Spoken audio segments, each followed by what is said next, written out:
তো আমাদের এখানকার অবস্থা দেখো, অল্প বৃষ্টিতেই কেমন চারিদিকে জল জমে গেছে। আবার এইদিকে ভাই কোচ নিয়ে মাছ ধরতে বেরিয়েছে বৃষ্টির মধ্যে। হ্যাঁ, চারিদিকে জল জমে গেছে, অবস্থা খুবই খারাপ। তো এবার আমাদের বাড়ির অবস্থাটা দেখো, চারিদিকে জল আর জল।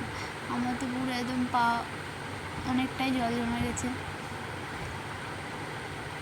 তো এই দেখো আমাদের বাড়ির অবস্থা।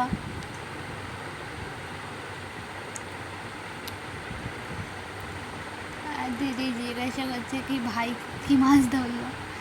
আর ওই দেখো আমাদের পোটে অবধি জল উঠে গেছে।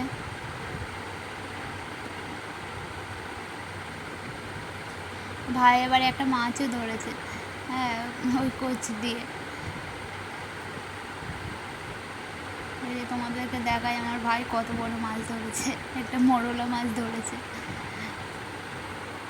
এইদিকে তো এই অবস্থা আমাদের বাড়ির। যদি আমার ভিডিওটা তোমাদের ভালো লাগে লাইক করে দিও। হয়তো আবার দেখা হচ্ছে পরের ভিডিওতে। এই দেখো উঠুন দিয়ে একটা মাছ চলে গেল।